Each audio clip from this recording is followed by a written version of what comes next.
হ্যাংজুবে bridge, চীনের সবচেয়ে দীর্ঘ সমুদ্র সেতুর অজানা রহস্য।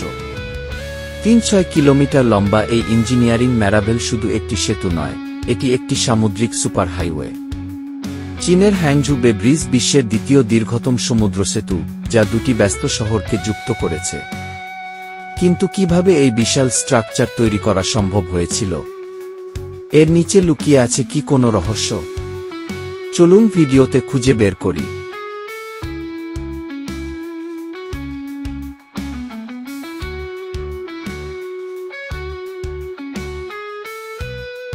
ব্রিজের মৌলিক তথ্য। 2008 সালে উদ্বোধন হওয়া এই ব্রিজটি ইয়াংজি নদীর মোহনা জুড়ে নির্মিত। মোট দৈর্ঘ্য 35673 কিলোমিটার, যার মধ্যে 25 কিলোমিটারই সমুদ্রের উপর দিয়ে গেছে। ব্রিজটির ডিজাইন সার্কিটের জাহাজ চলাচলের সুবিধার জন্য।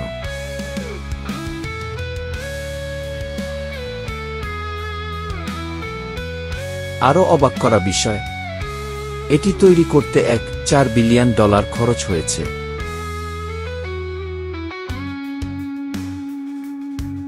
নির্মাণের চ্যালেঞ্জ। এই প্রকল্পে ইঞ্জিনিয়ারদের মুখোমুখি হতে হয়েছিল 3টি প্রধান চ্যালেঞ্জ। 1. সাইক্লোন ও জোয়ার।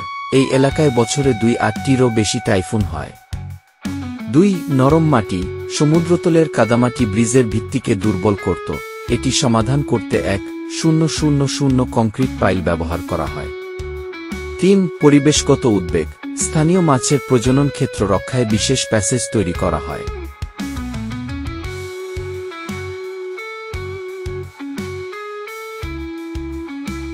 বিশেষ ফিচার। ব্রিজের মাঝখানে আছে একটি সার্ভিস আইল্যান্ড, যেখানে রয়েছে পেট্রোল স্টেশন, রেস্টুরেন্ট এবং এমনকি ভিউইং প্ল্যাটফর্ম। সমুদ্রের মাঝে এই আইল্যান্ডটি তৈরি করতে 4,000 টন স্টিল লেগেছে। আর ব্রিজের লাইটিং সিস্টেম? রাতে এটি দেখতে মনে হয় সমুদ্রে ভাসমান একটি ড্রাগন।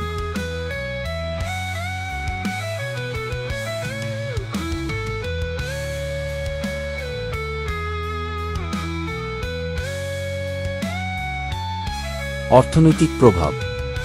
এই ব্রিজ সাংহাই ও নিনবো এর মধ্যে দূরত্ব 120 কিলোমিটার কমিয়েছে।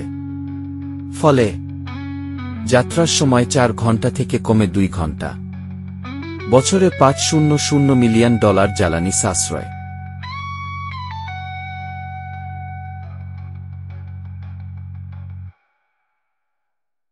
স্থানীয় পর্যটন শিল্পে 3 বৃদ্ধি। এই সেতু শুধু ইঞ্জিনিয়ারিংয়ের জয় নয়, এটি চীনের অর্থনৈতিক শক্তিরও প্রতীক।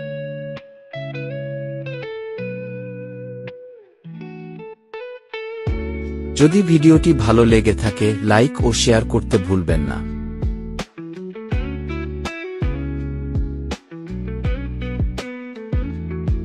পরের ভিডিওতে আমরা দেখাবো দুবাইয়ের পাম আইল্যান্ড। ততদিন পর্যন্ত বেল আইকন টিপতে ভুলবেন না।